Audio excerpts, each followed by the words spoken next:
Celui de t'adorer, mon roi.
Tu m'as pas oublié.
t'acclamons, Père.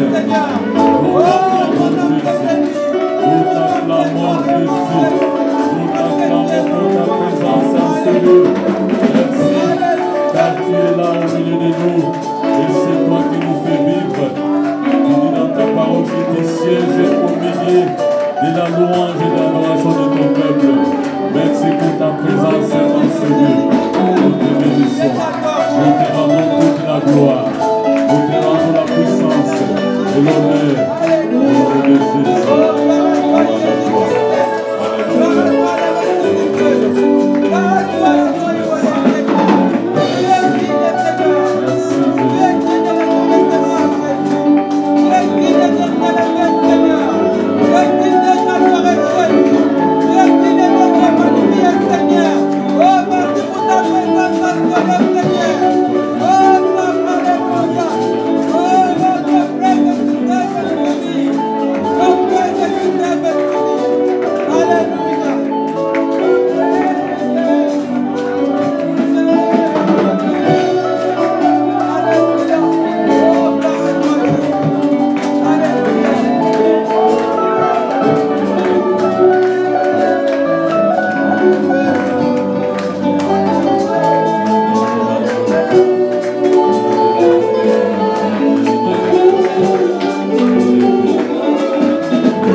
He's good. He's already come in front of it before us. He isn't the last love. We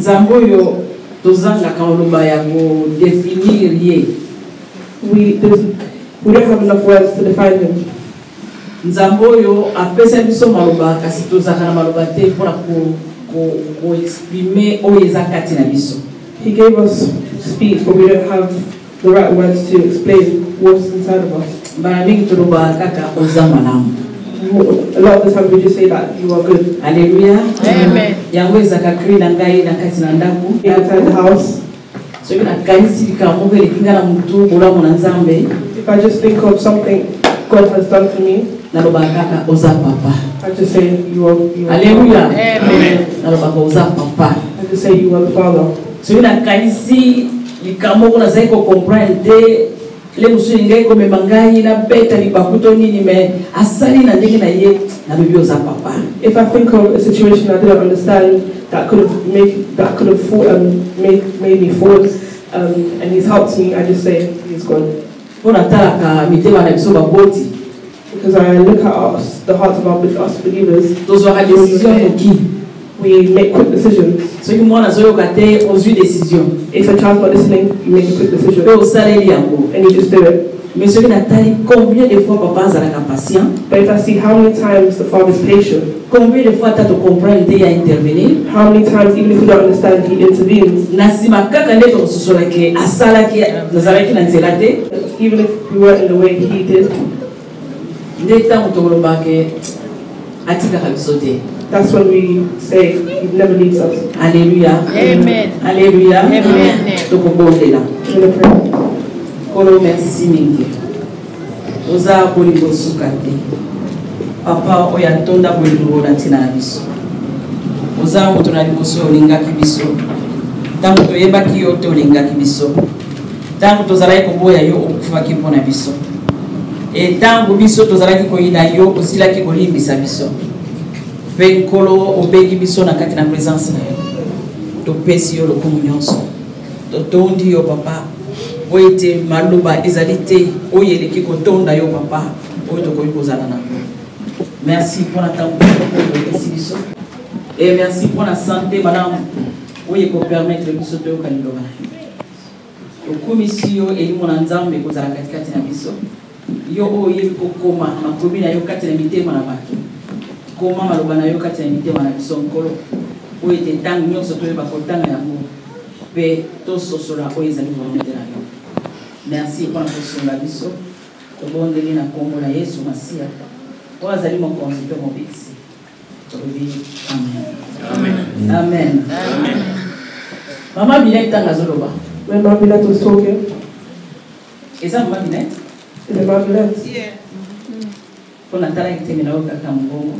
didn't see, I just heard the voice. Alobi nyonso oyo nkolo apesi biso tokabula na mokona lelo. Said all that God has given us to share today. Alobi to pesa mitema na biso epana. She said, let's give our hearts to Him. Alobi pe to yeba ye na bozindo. She said, let's know Him deeply. Alobi to lakisa nzambe epa ya bana na biso. She said, show God to our children, epa ya bakoko na biso. Our elders. Ezali nyonso oto koloba na mokona lelo. That's all we're going to talk about. Hallelujah. Amen. Na loba tangu nyonso ngai nazaki kobondela avana zo bakoko. I always say I prayed before I got grandchildren. Bakoko no na mona kite. Grandchildren that I haven't met yet. Na bana kobondela pona bango. I was praying for them. Na biko nkolo bazaba tunayo. I said, God, they are your children. Na sina kaba bango epai na yo. I already shared them to you. Bango nyonso bazaba sali na yo. They're already there. You're working. They're wana na mtu na mona ata mote. That's when I believe in me and you. Plus nazo kona bango plus pia nazo kobondela. The more I see them, the more I was praying for them. Esengeli to tia ka semence na deja na kati ya bana na biso. That's what we have to put. Na kati ya bakoko na biso. That's what we have to put in our grandchildren. Yango kumuna linie moko boye koko wana zalaka pasteur o kuna zalaka evangeliste o kususu pasteur kaka ndemo lizokende. That's how you see far away the children already in God. Some are pastors, some are evangelists. That's something that's really important to give to your children. Family is where the parents don't know God. It's a family that's already died ages ago. The ones that are living, they're living with water and blood. I call them people of water and blood. Just like the animals have water and blood. Hallelujah. Amen. That family already died. That generation that is coming from that family, their children have already died. Their grandchildren have already died. One of them have to be saved to give life to the others. Hallelujah. Amen. That's why it's happiness to the family who and the ones who are communicating, talk about God to their children. Hallelujah. Amen. The title for the theme of this les conséquences d'une vie de prière constante. We call it the life of constant prayer. Conséquence ya bomo ya mabondeli oyo ezalaka tango nyonso. The consequence of the life where there is constant prayer.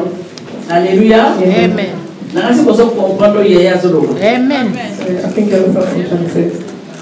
Tous à la distraite bandeko. Amen. C'est très important malobo toujours bandeko. It's very important the talk we're talking about today. Conséquence ya vie de prière constante. The consequence of life of constant prayer. Ça va comme ça izani yango wana. Essayer de biso tozala na vie de prière constante. We have to have prayer constantly in our lives. Ebele asa yami Yesu Masiya alwike koki. A lot of us already welcome God and say that, pray at church and say that you're a believer. Mais osa na vie de prière constante. But you don't have prayer constantly in your life. Vie de prière constante eza na biteli misa. Prayer, constant prayer in your life has three things. Eza eloko ezosangisa makambo misato. It's something that's mixing three things together. Partie ya liboso ezali méditation à parole de Dieu. The first part is the meditation of the word of God. Esengeli biso kotanga maloba na Nzambe. You have to read the word of God. Poto yoka oyo Nzambe azoloba na biso. To read and understand what God is trying to tell us. Poto mesana na langage oyo ezali ya liloba. To constantly be aware and to recognize the language that God is trying to. Poto comprendre oyo Nzambe azoloba na biso kati na maloba. To understand what God is trying to tell us through His word. Yango ekomema biso tokola. That's what will help us grow. The first is to read the word of God. The second is to be in prayer. Prayer is the thing that gives us a relationship with God. When you're going into prayer, you know that you're meeting with the Father. You know that you are going to speak with the Father.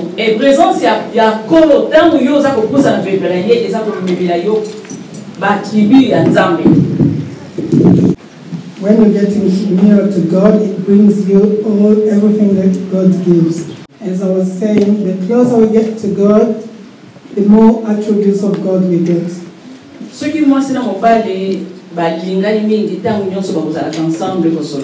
If a man and a woman they love each other so much, they'll be together all the time to talk. Even in friendship, when you love each other, we want to spend more time together. And this makes your love grow. That's why when we start praying, we draw nearer to God. And we get everything that He gives us. The word says God is light.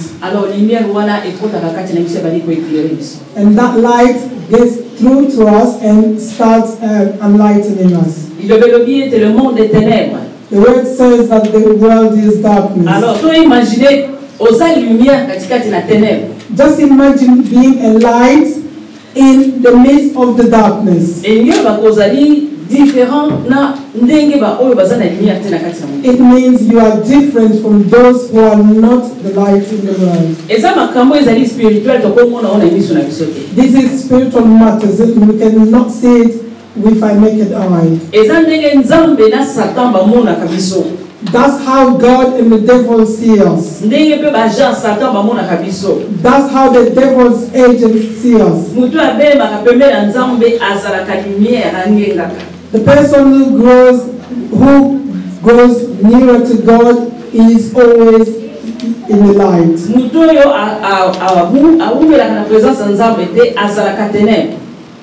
The person who does not spend much time in the presence of God is darkness. We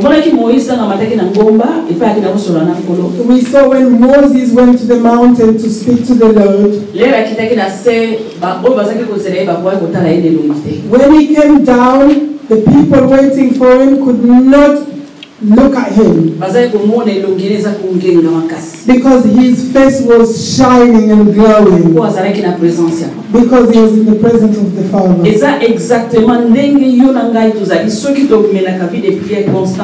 This is exactly how you and I are if we are living in constant prayer life. Alléluia. Amen. Alléluia. Amen. Donc il est dans Matthieu 5. Matthew 5. On entend dans verset 14. Verse 14 to 16. 14 to 16.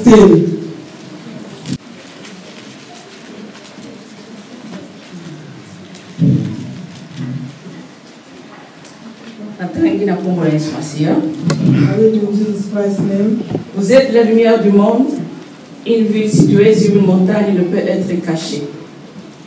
Et on n'allume pas une lampe pour la mettre sur le boisseau, mais on la met sur le chandelier et elle éclaire tous ceux qui sont dans la maison. Que votre lumière luise ainsi devant les hommes, afin qu'ils voient vos bonnes œuvres et qu'ils glorifient votre Père qui est dans les cieux. Amen. Amen. Amen. Amen. Une maison située dans l'Ikolo Angomba. That's how we are, a house built upon the mountain. And the light shines around the whole world. If we lead a constant prayer life, the Bible says that God is always there. That's why Marabinet said, "My name is Emmanuel, God with us." There's an expression in the world if people are always together. When you see one, that means the other one is not too far away. It's like twins. When you see one, the other one is not too far away. The same if we spend more time in the presence of the Father. God's presence is always with us. He's always in us and around us. Alléluia. Amen. If we spend more time in prayer, God will be talking to us quite often. He will be showing us His heart. Alléluia. Amen. When people have remained together for long, they know each other's secrets. Amen. Amen. That was the first part of a constant prayer life. The first part is to meditate the word of God. The second part is prayer. And the third part is to practice the word of God.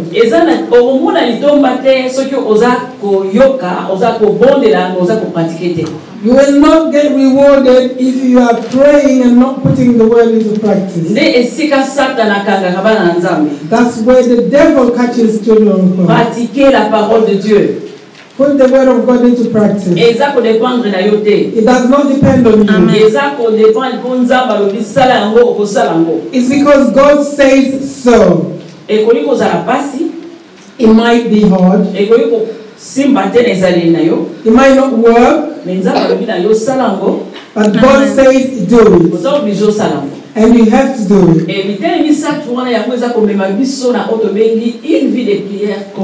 The third part leads us to a constant prayer life. Because when we pray according to the word of God.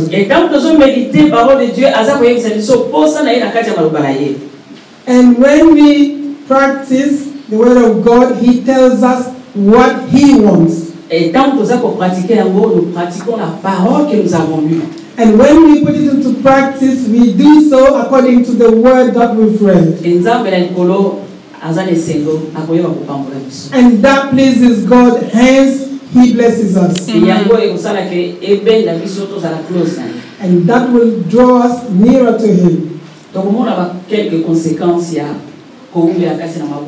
Let's look at a few consequences of remaining constantly in prayer.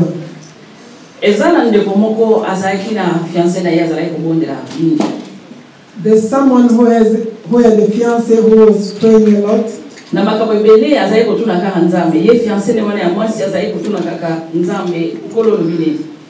She was always questioning God about everything. Say, God, what should I do?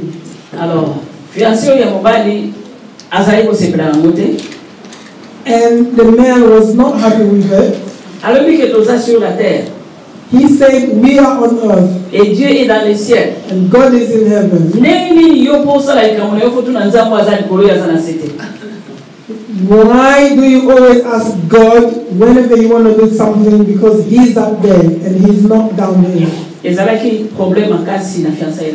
That was a problem between them. Because one was alive. Because she knew God, hence she was alive. And he was dead because he did not know God. He didn't have the light of God to understand His will. Amen. Amen. Quelques conséquences il y a pour nous la katina mabonde. A few consequences of remaining constantly in prayer. Likabwa boso ekopesa biso assurance que nzamba zali na ngai elongo. It will reassure us that God is with me always.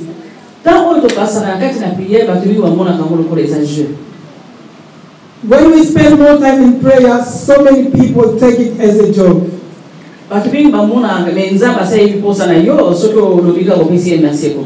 And some people say, well, God knows your needs, so all you have to say is thank you and that will be done.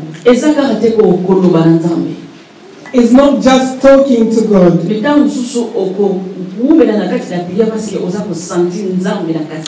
But you spend more time in prayer because you feel God's presence.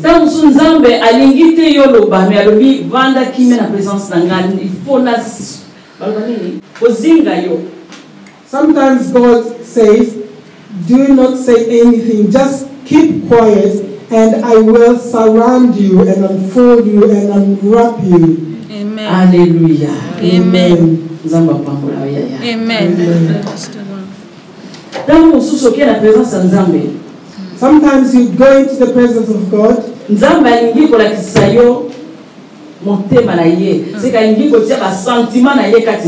He wants to show you his heart. He wants to put his feeling inside you.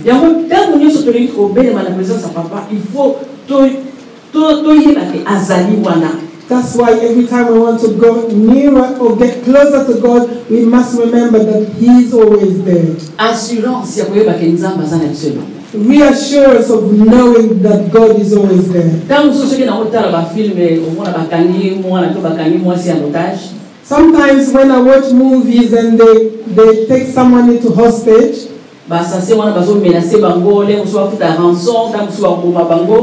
and the assassins are asking for ransom in order to release them.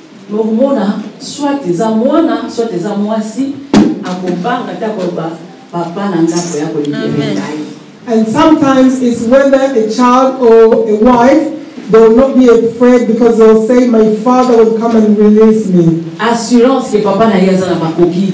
Reassurance that my father has it all.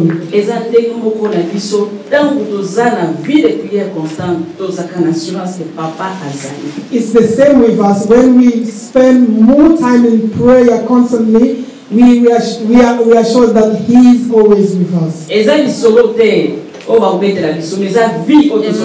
It's not a tale, but it's true life story. Hallelujah. Amen. You can understand your father's language. What I'm saying is not for little children or babies. Amen. The Apostle Paul says, I'm so amazed that you are still drinking milk. When will you have solid food?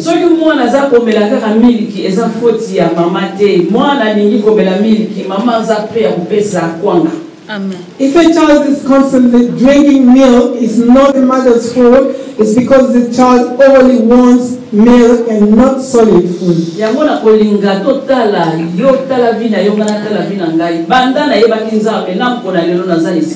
That's why let's look at ourselves, let's examine ourselves and see, ever since I've known God, where I am at. If we spend more time in His presence, we will understand Him. We will understand how He speaks to us. We will know whether He's happy or not. God puts feelings into us. Sometimes you might want to go somewhere, but you just wandering around not knowing why. And you sometimes ask yourself, what am I still doing? If you are a spiritual person, Amen. I'm not talking about witchcraft, I'm talking about being spiritually in the Word of God. If you spend more time in the presence of God, you will understand that it's not for, it's for a reason that I'm still wandering around. Hallelujah. Amen.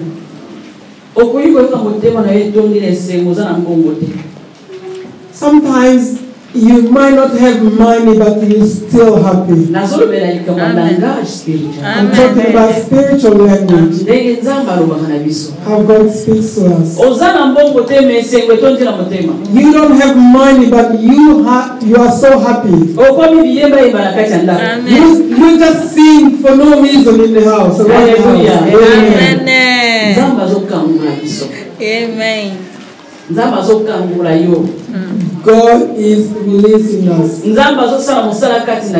God is doing wonders in your life. Amen. Sometimes God has already done it spiritually, but you have not seen it with your eyes. Sometimes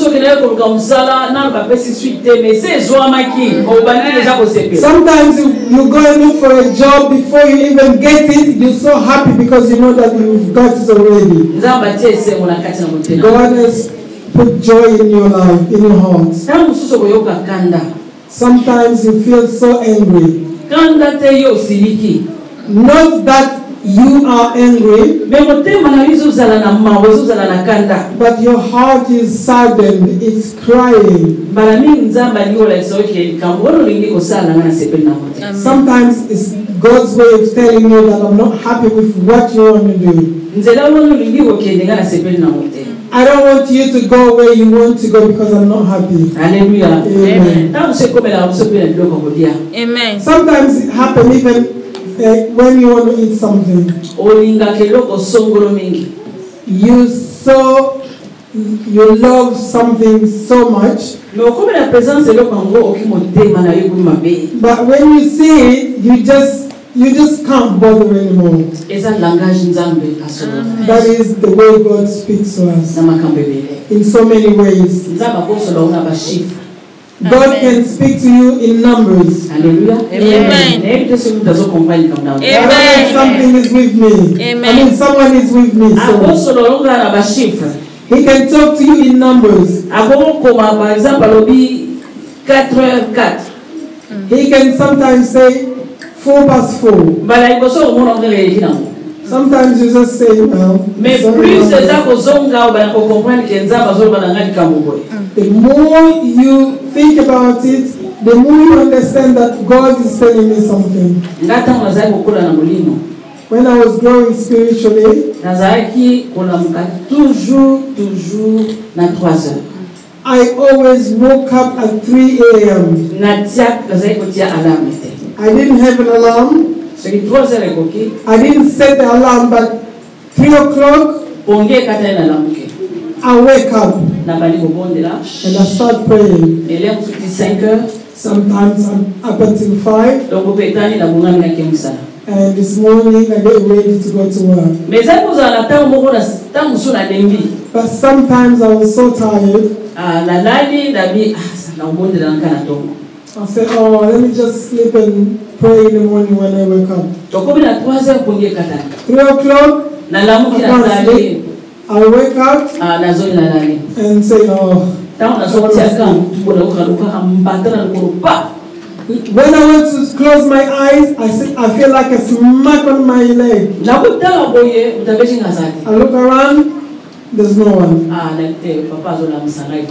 I say, okay, Father is waking me up. So Langage spirituel. Spiritual language. There's no one, but you get smart. Amen. You can only acknowledge it or realize it if you are constantly praying. Sometimes you feel the presence of God. Sometimes I hear a servant of God saying the presence of the Lord is here. You don't see him, but he's there. His presence is there. His presence is manifest in you. Sometimes you've got something bothering you. But you can't get an answer to it. But you feel like singing a song. And you start singing. Tanga nyoso tika moko te. Count all the blessings. Tanga nyoso ye asalaki. Think about it. Tanga nyoso tika moko te. Don't leave anything. And see what the great things He has done. Hallelujah. Amen. Est-ce que nous avons Amen. Has God not spoken to you? You didn't think about the song, but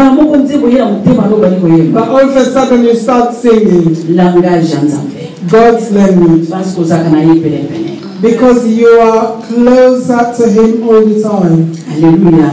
Amen.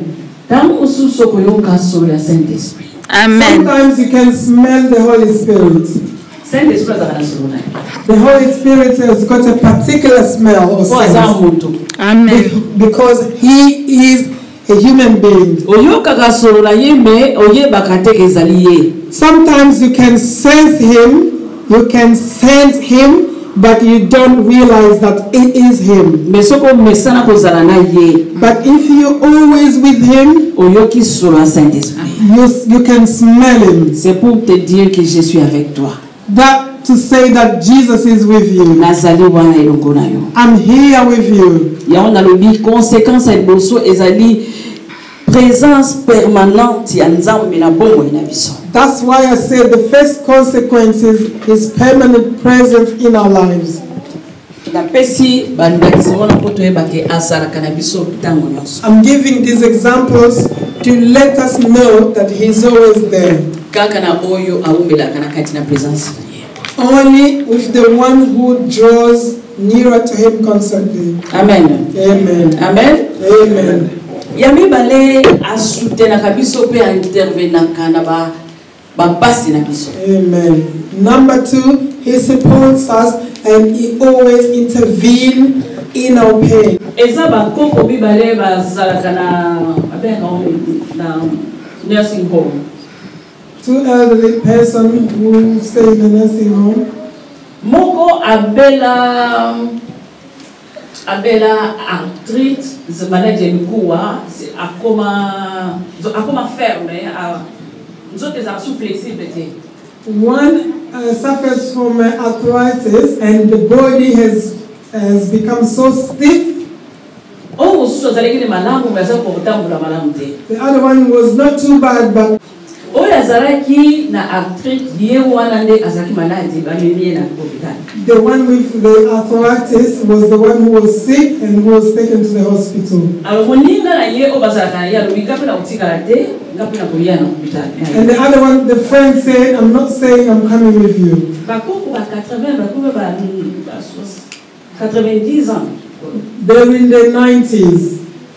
Alors oyo azalaki na problème kolobana yepe koma kipasi moya ya koyeba soka za koloba makabu ezalaki te. The one with arthritis had a problem. You could not understand what he was saying. Siko moninga leo ya yaki na yeye mtakuwa kimunoko na yeye. And the friend became very off. Ikoma kina tango yake kupesa uya baladi soin. Whenever I needed to attend to the sick one, when I was talking, they were telling me something which I couldn't understand.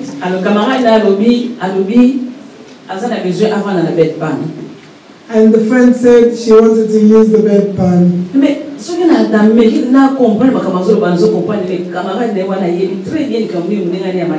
I tried to understand what he was saying. It was difficult, but the friend knew what she was talking about. And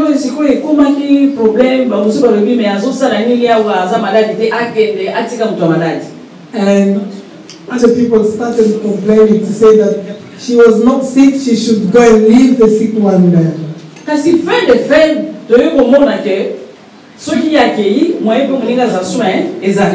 finally, we realized that without the friend, she could not get treated. Because she knew what her friend wanted or needed.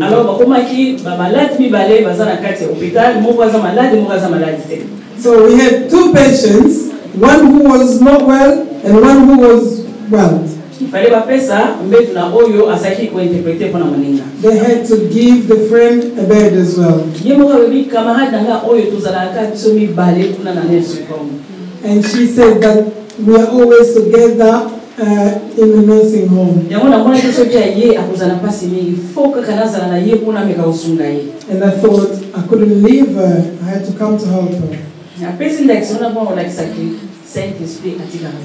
gave this example to let us know that the Holy Spirit is always there with us.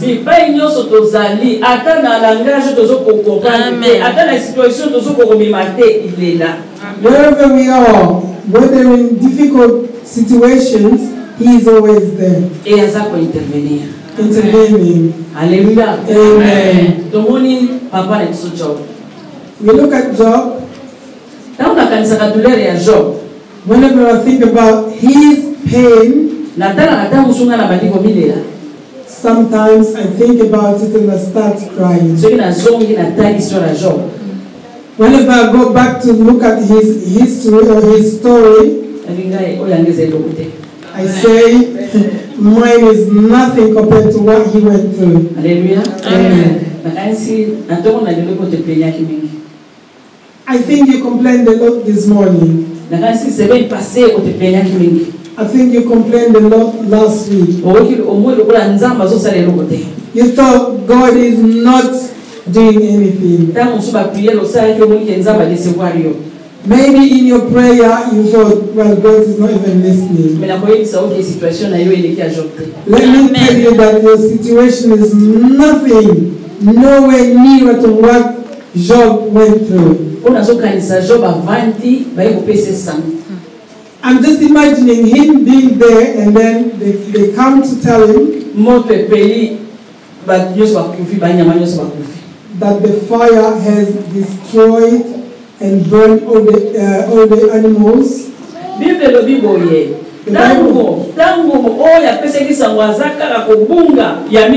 The Bible says, as soon as the first one left, the next one came. Something else came. All your workmen are being killed. He did not even get to the end of the road that the next one came on the same day. Hallelujah. Amen. It all happened in one day. I think my situation is maybe it was last year, and I had a few 8 months after, but I'm just crying. Hallelujah. Amen. Job had to bury his children. He looked at, he had nothing left. And he said, where should I start?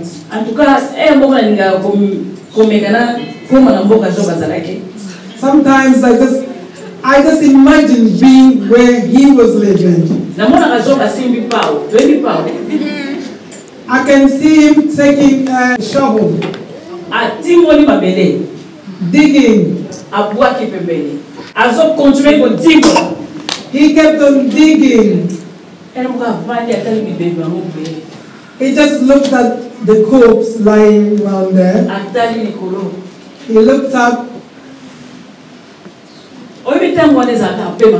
Amen. You know, in that time, you don't even say anything. It's just the expression, Hallelujah. the sign. Can you get there at the moment? Amen. Can we get there right now? As he's digging, Amen. he sighs and say, God, there's no point crying. He digs and digs and digs again. He shouted, God, where are you? God, forgive me. I know that you love me. Amen. I thank you. You knew, but you allowed it. That's why I thank you. Hallelujah. Amen. His wife in the bedroom azosala 4 points ya ndako was going around the house. azodela bana na ye She was crying and mourning his her azotwinga children, nzambe insulting and cursing and cussing obana God. ngabondelaka yo Look at my husband, he's always praying. résultat opesi But biso look what you've done to us. oyebi nzembo baba merci bapesa na mboa You know the song that says that, you know, it's like a gift given to Alléluia. God. mwasi alobi tala oyo ofuti biso Look how you've rewarded us. mobali na nga kutu moi abondelaka My husband is always praying day and night. soki bana babimi akopesa basacrifice mpo na bana When the children go out, he offers sacrifices, offerings. omoni oremercie biso See how you've thanked us, ebongo olebi koza nzambe and you call yourself God. mpo na ngo oza te For me, forget it. alleluya Amen. job azotoka kuna na pasi And Job was sweating in pain. me akundi mpe esili apesi nzambe merci But he buried his children, thank God. l'intervention de Dieu God intervention. ta ndenge nzambe afungolaki nzela ya job na sika Amen. God rewarded Job in the end. nzambe alongolaki pasi na motema ya job He took away the ache and the pain in his heart. nzambe apamoli ye na bana kitoko koleka bana liboso He blessed him with much better and richer children than the one he had nzambe before. apesi ye bozwi ya bibwele koleka oyo azalaki nango liboso He gave him more than what he had before. Dieu nous soutient God supports us et il intervient toujours. and he intervenes. Alléluia. Amen. Wana tozali kati na une vie constante de prière. This is us living in a constant prayer life. Wana eza élément ya mibale nzambe ya salelaka. That's the second element that God does for us. Naza me rappeler tant nazaki na 3e, 4e primaire. I remember when I was in year 3 in primary school. Nakansi wana nazalaki na Kananga. I think I was in Kananga at the time. Papa azaki kolinga te to zwaka raccourci po raccourci ezalaki fubo katisa nzela ya rail. My father didn't want us to use the shortcut because you had to cross the railway. Toujours azaka loba soki chauffeur ye kozwa bino te boya kaka na nzela oyo ya morai. And he told us not to use the shortcuts if the driver did not pick us up. Biso na loingia bakamarade nzela eza mokuse tukatisa tokoma noki. But because of our friends, you know, enjoying ourselves, saying this is a shortcut, let's use it to get home quicker. Kuona chauffeur ye kozwa biso te. And that day, the chauffeur did not come. Tolandi nzela ya baninga tokoti na nzela ya rail tofungoli lopango tokoti. So we took the shortcut which led to the railway. Alors baninga balobi to bana ko compter bara eza combien oya ko compter mingi yebo na gagner. And the friends said, let's start counting the railways, and the person who counts more will be a winner. Tokoti siko na kati benzo ya rail. And we went inside the railway. To bani ko compter. We went inside the rail track and we started counting. There were quite a few tracks, so each person took their own track and started going. And they were telling us never to use the railway. I started counting happily, joyfully. My friend noticed that the train was approaching. The run came off the track. And I was deep inside the rail track. And they were calling out, say, Colette, get out of the rail track. I could just hear some noise coming from far away, but I couldn't get what they were saying.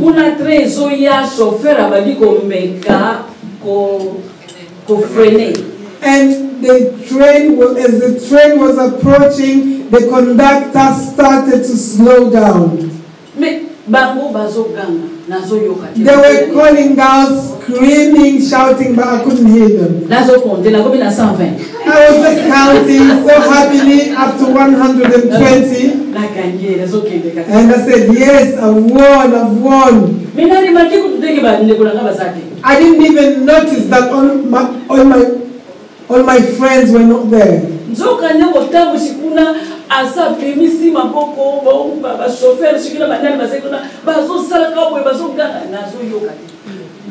The conductor was waving out, and everyone in the train was just waving out, talking to me, but I wasn't even there.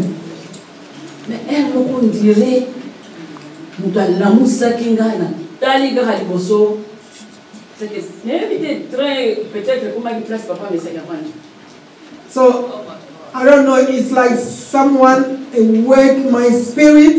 I just looked, it was like the train was only like a few yards from me. I went into the bush.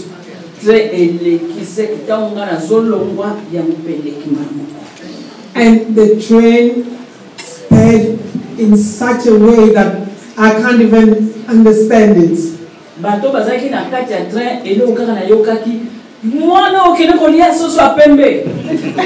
And people in the train shouted, "Go and eat a white hen." That's all I heard. That's when I realized that I missed death, and I started shaking and shivering.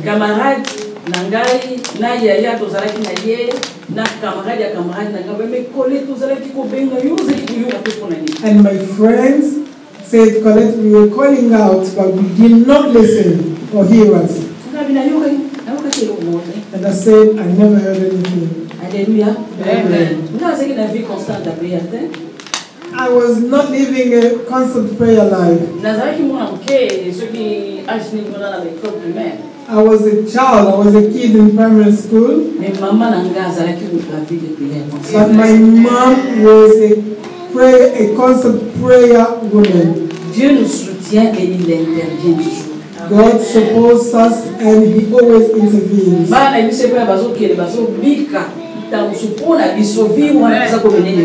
Sometimes our children are kept away from harm because of our prayer life. It's only God who will work my intelligence. Hallelujah. Amen. Number 3. The consequences of a constant prayer life. Dieu combat à notre place. God fights for us. Alléluia. Amen. Dieu combat à notre place. God fights for us. Psaume 46. Psalm 46. 1 à 12. 1 to 12. Psaume 27. We'll read Psalm 27. 1 à 5. 1 to 5. Dieu combat à notre place. God fights on our behalf.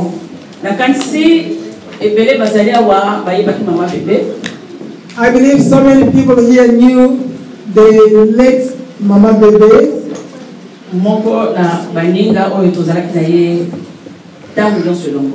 One of our close friends with whom we were always together. We spent all our lifetime in prayer.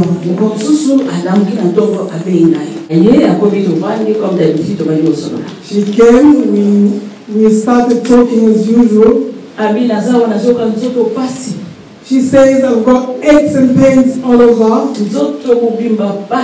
My whole body is aching. And today I had a dream that people came to attack me in the water. They beat me seriously. As they beat me, they realized that I died. I started drowning.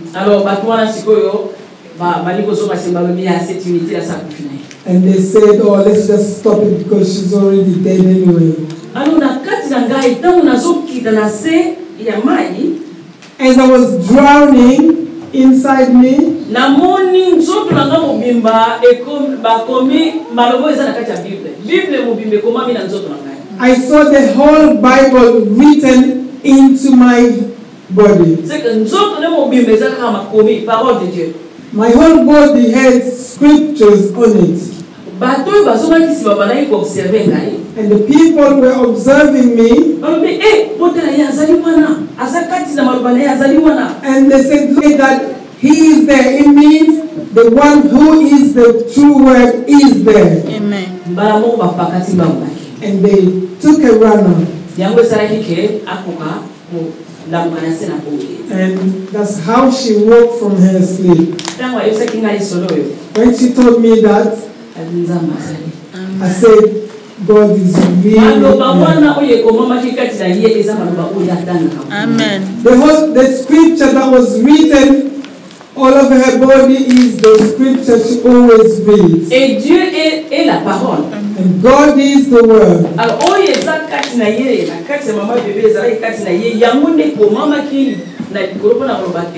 je suis la parole, je suis là. Whatever was written on her body is the Lord saying that I am the word and I'm here. You can never erase the word. Because Mama Bebe was a prayer warrior woman. And it's true, she took a great beat in her sleep. But she was victorious because of the word in her. He fights for us. Alléluia. Amen.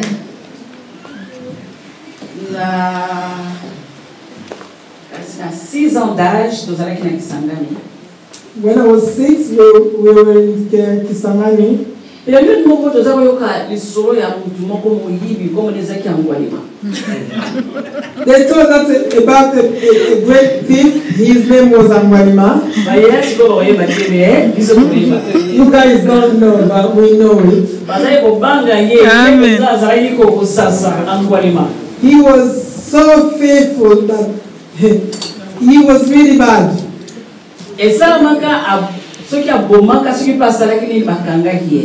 I don't know whether he killed or did something, committed an offense, so he was arrested.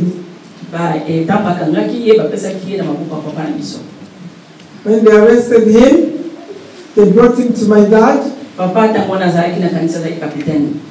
And my dad was a captain at the time. Alors, papa, il fallait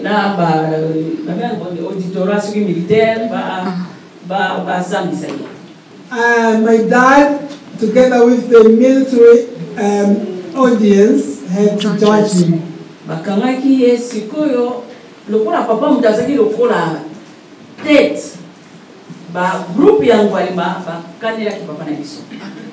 And because my dad was like the leader, so the gangsters group were after him.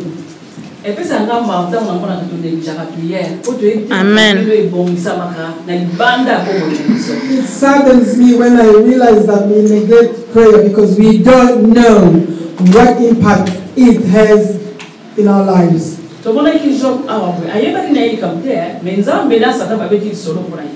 We can see Job, he didn't know anything, but there was a discussion between God and Satan.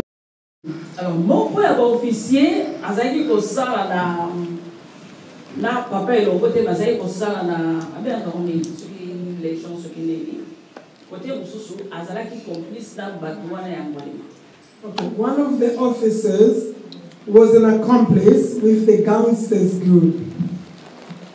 Papa si que musala azoni na ndaku ye aye kosenga papa apporter secours et pas na ye kwa zaki na problème sur wapi. My dad came home from work and the work colleague came to ask him for a favor.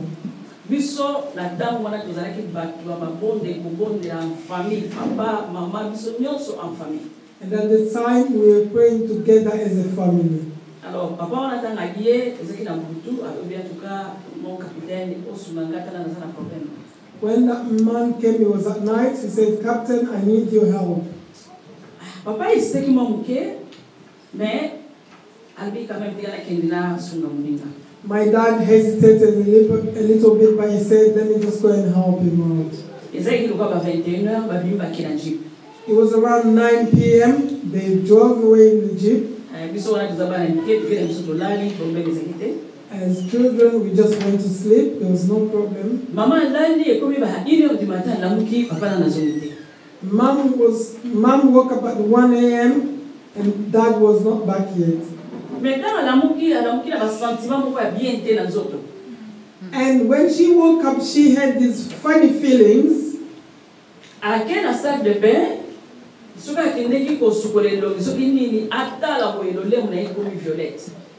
She went to the bathroom. She wanted to wash her face, but she noticed that her tongue has become purple. My mom told me this because I was a child. She couldn't understand how medically speaking, it will be lack of oxygen. But she was fine. But the tongue changed the color.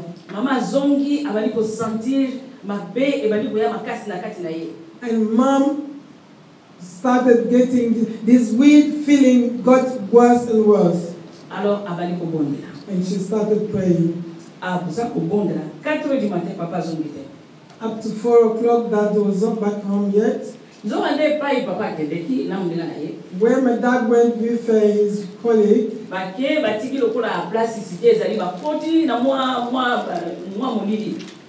they left the town, so they were going somewhere a bit dark.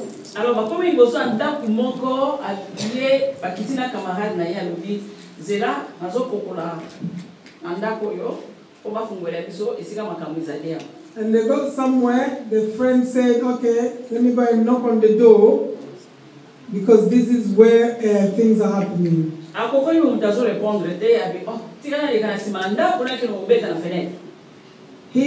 As he was knocking, no one was opening. He said, let me go in the back, at the back, and knock on the window. And he disappeared where he went. And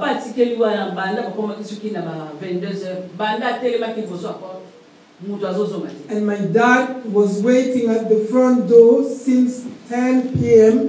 and suddenly someone was coming from the bush with a machete.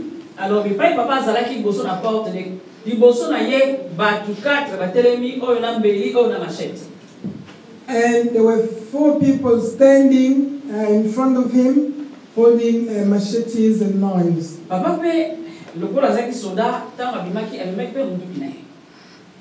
Lucky, as my dad was a soldier, he had his rifle as he went out.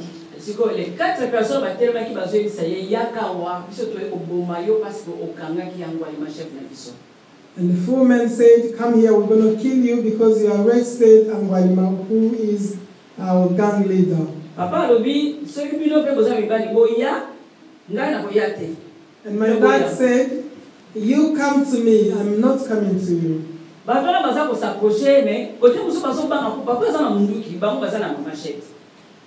Even though they were approaching, they were scared because they knew my dad had a rifle and they only had machetes and knives. This went on from 11 p.m. to 5 a.m.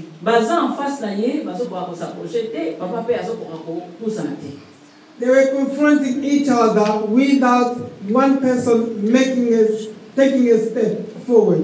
And 5 a.m., some people who were going to the farm or to the...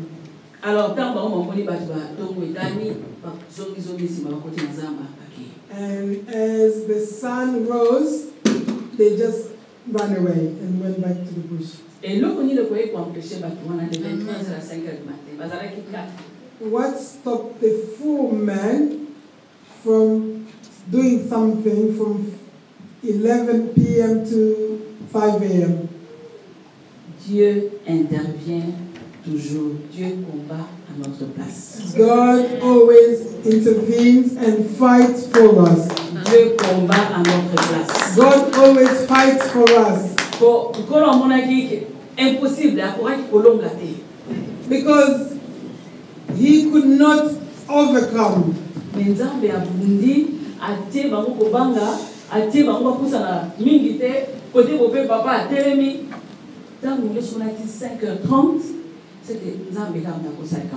Only God could do that. People confronting each other from 11 p.m. to 5 a.m. without one person taking the first step forward. Hallelujah. Amen. That is why your situation and mine, they might even name it because it's so terrible. Let's remember that God always fights for us. God always fights for us. God is our strength and He always intervenes. Dieu est toujours avec nous. God is always with us. Alléluia. Amen. Quatrième point.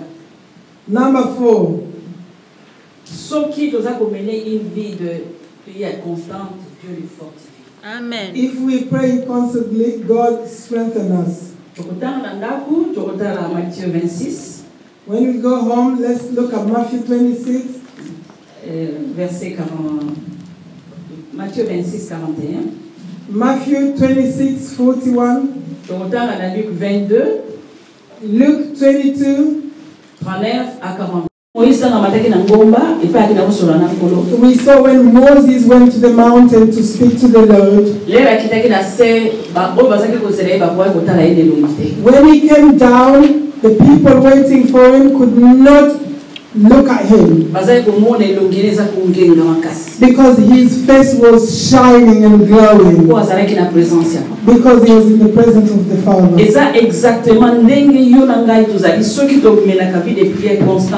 This is exactly how you and I are if we are living in constant prayer life. Alléluia. If we lead a constant prayer life, the Bible says that God is always there. The same if we spend more time in the presence of the Father. God's presence is always with us. He's always in us and around us. Alléluia. Amen. God always fights for us. Dieu nous soutient et il intervient toujours. God is our strength and He always intervenes. Dieu est toujours avec nous. God is always with us. Alléluia. Amen. Merci pour la parole qui a dit de verser dans ta servante au Père. Cette parole qui doit effectivement demeurer dans nos vies, afin de demeurer constamment dans la prière devant ta face, ô Jésus. Nous te bénissons pour le déroulement de ces services, ô Saint-Esprit. Nous te rendons gloire. Merci pour toute l'offrande divine que ton Père a dit apporter dans ta maison, ô Jésus. Que tu puisses encore donner encore.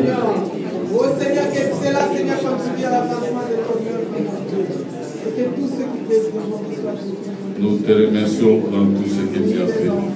Nous recommandons les enfants qui célèbrent leur anniversaire entre tes mains. Jésus, que ces enfants puissent encore demeurer dans ta présence. Que tout plan de l'ennemi, ô Jésus, ne les atteigne pas, Père. Que tes anges campent toujours le long de leur chemin, afin qu'ils soient gardés dans le nom de Jésus. Nous recommandons notre retour entre tes mains, Père. Que tes anges continuent toujours de camper autour de nous, afin que nous rejoignions nos maisons dans la joie Que tout danger plante le lourd de nos chemins au Père. Que cela soit nul et sans effet dans le nom de Jésus. La semaine qui s'ouvre demain, nous la recommandons entre tes mains. Garde-nous encore entre tes mains, ô Jésus, afin que le dimanche prochain nous soyons dans ta présence enseignés dans la joie pour pouvoir t'adorer et te louer au nom de Jésus.